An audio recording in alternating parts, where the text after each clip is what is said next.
British Spy Stories. Season 6. Counter-Strike. Episode 16.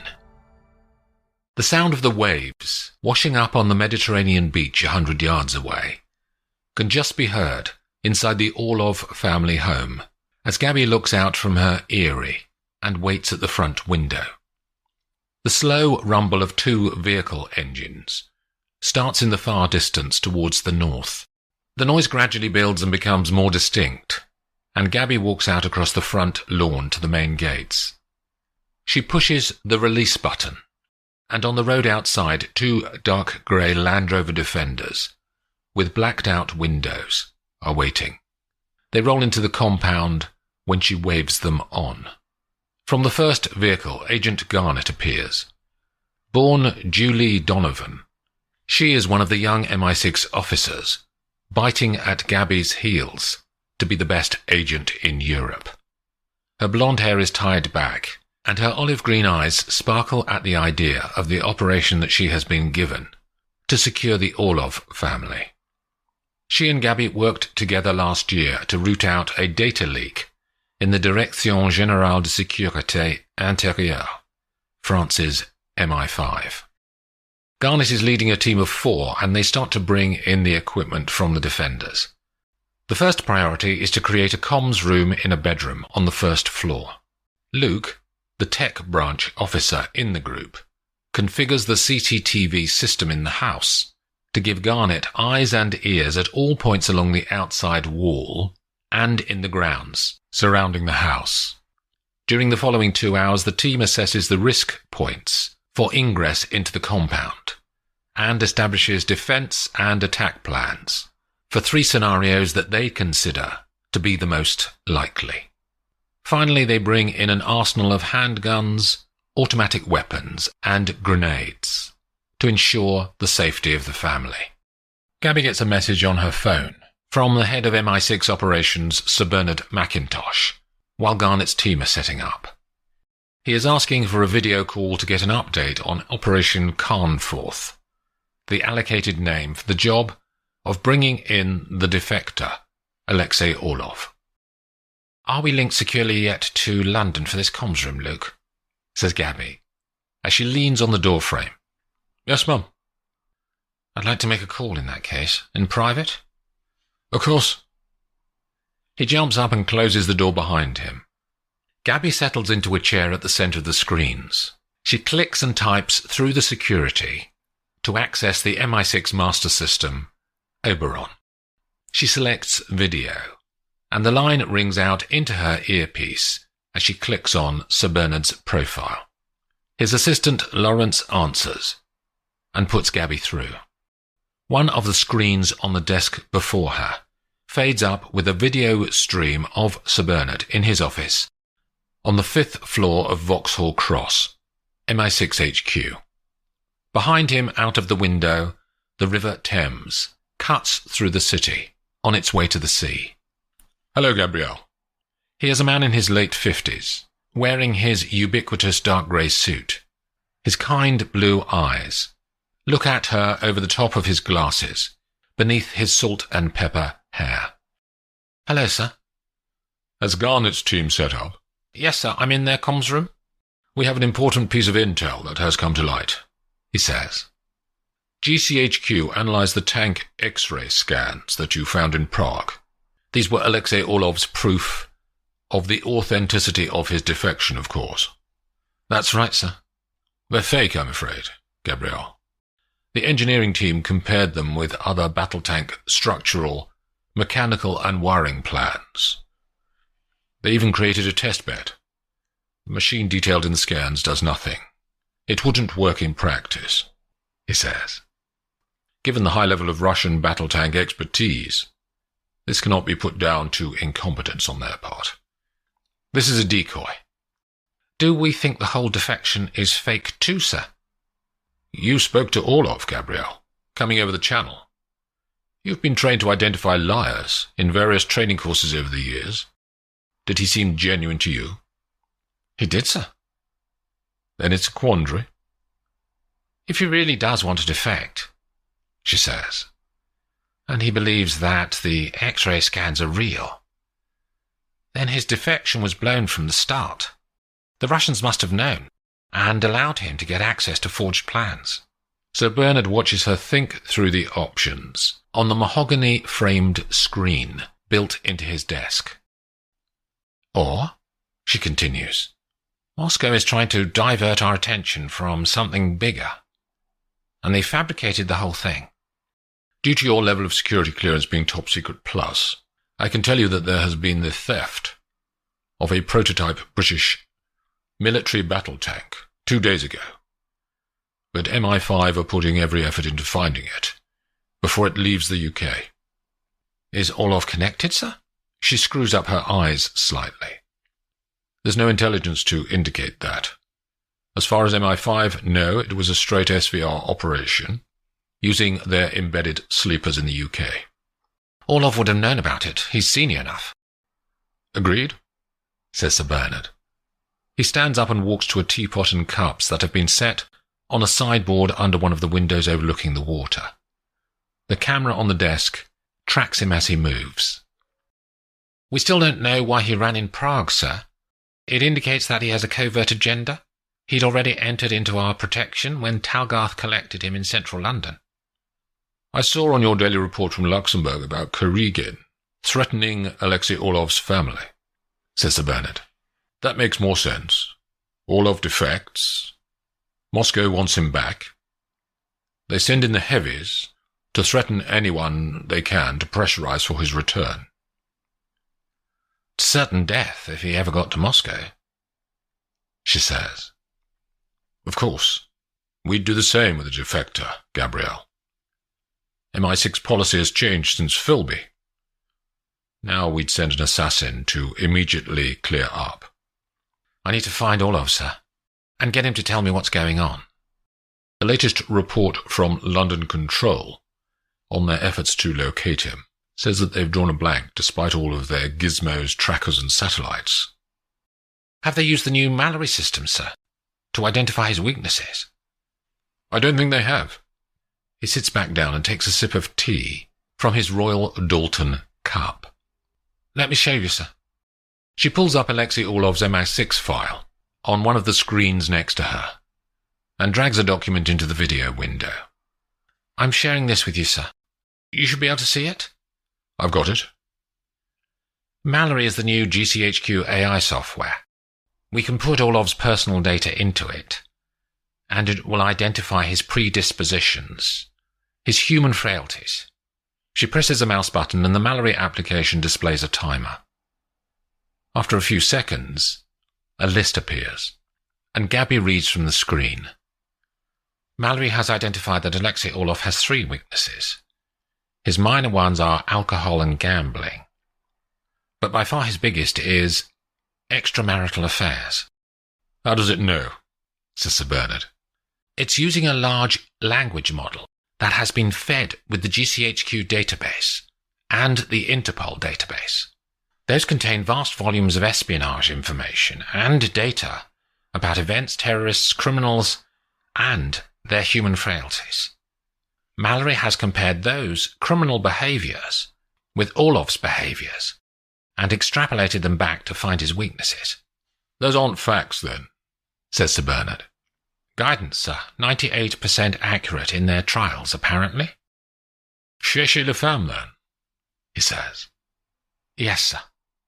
They end the call, and Gabby immediately goes to find Inessa Orlova to subtly explore her husband's history with other women. After the escape of Captain Tom Beecham at Andover, the MI5 team manning the operations room at Tidworth have worked in shifts all night. Colonel Moore provided rooms on the first floor of the officers' mess for the MI5 team to sleep in and so be ready on site whenever a trace of the trucks containing the Challenger 4 battle tank comes to light. Connie is woken by a banging on her bedroom door. She checks her phone, and it's just after 6 in the morning. Mum? It's Agent Hopwood's voice, through the wood. 1 second. Connie pulls on tan trousers and a cream top, then opens the door. "We have a sighting, Mum," she says with excited eyes. "Give me 5 minutes, I'll be over." When Connie arrives in the operations room, Hopwood, Bishop, Taylor, and Loxby are all gathered around a giant wall map. The group parts as their head of operations approaches. "What have we got?" she says, and flicks her eyes around the people. "GCHQ have been running searches since the tank was taken," says Hopwood. "The problem was that we had nothing to match with. We didn't know the number plates, the truck types, or what the driver looked like. But then we got an image of a driver's face, who was filling up with fuel at a petrol station 10 miles from where the tank was snatched. An hour after it went missing.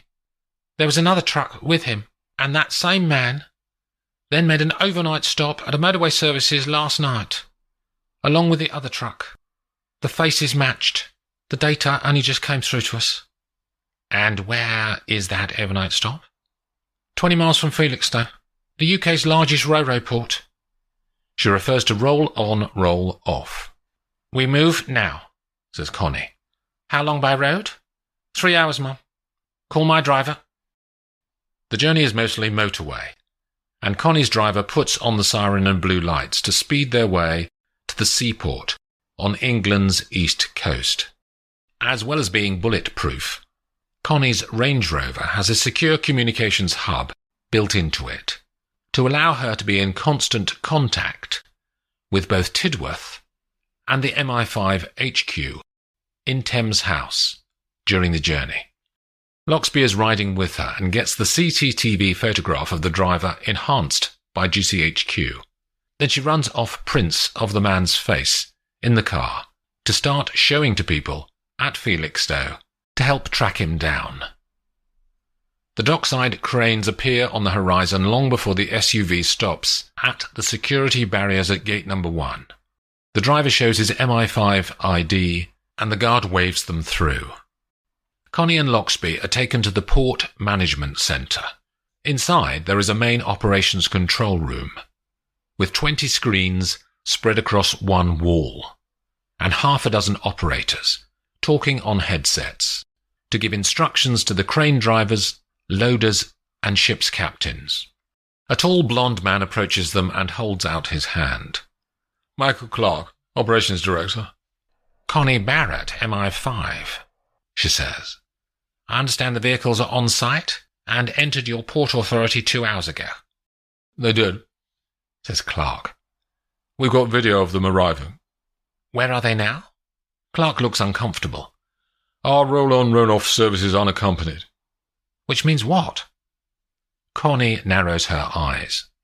"The drivers drop their trailers and take their tractor unit off to do other work. We have our own people to load the ships." "And?" she says. "The loads entered the port through gate number 4, and the drivers unhitched their trailers and drove off. They were experienced. They changed the number plates before they left. We found 2 sets of plates discarded, where there's a blind spot in the CCTV, behind the catering buildings." A silence descends on the group, and Connie turns to Loxby. "Talk to Hopwood. Make sure they continue facial recognition for the driver. Can you, please?" Loxby moves away and makes a call to Agent Hopwood back at Tidworth. Connie turns to Clark. "We have the trailers, though, Mr. Clark." He still looks uncomfortable. "They removed the white curtains, too. There's no identification on them. We found the sides discarded in a waste bin 10 minutes ago." "Then we close the port." Connie's eyes flare. "We search every vehicle." "With respect, they could have been loaded." "Have any ships departed since we raised the alarm?" Her face is growing in anger and frustration. "One has." "For God's sake, man!" "We were told to keep acting like normal to avoid any incidents." "Where's that ship now?" "In the estuary, under pilot command." "Then we need it stopped, and we need a boat to get out there." The Range Rover takes Connie and Loxby to the dockside, and one of Felixstowe's own launches is waiting to take them to the ship a nautical mile out to sea. The boat bobs and skims across the water towards the merchant vessel called Ocean Longmoor, sitting in the blue-grey water where the River Stour ends and the North Sea begins. The launch pulls up alongside and the spies jump across to the access ladder. Then up a long climb to the deck and another staircase to the bridge. "How many trailers have you got on board, Captain?" says Connie, as they shake hands. "We're fully loaded, 262. 2 of them contain cargo that is damaging to UK national interests. You will need to turn the ship back to port." "Can I go and look around?" says Loxby. "Take my chief officer with you." The captain looks across at a dark-haired man on the bridge. "Martin, will you go with the young woman?" Loxby and Martin drop down spiral stairs to the cargo level. Rows and rows of trailers are lined up for 50 yards ahead of them, neatly parked along the deck. They start to walk down between the rows, but it soon becomes obvious that without any identifying marks, the only solution will be to return to port and open every vehicle to find the battle tank. "What happens to the drivers?" says Loxby. "Are there new drivers waiting at Rotterdam?" "Some travel on board," says Martin. "There are 12 passenger cabins."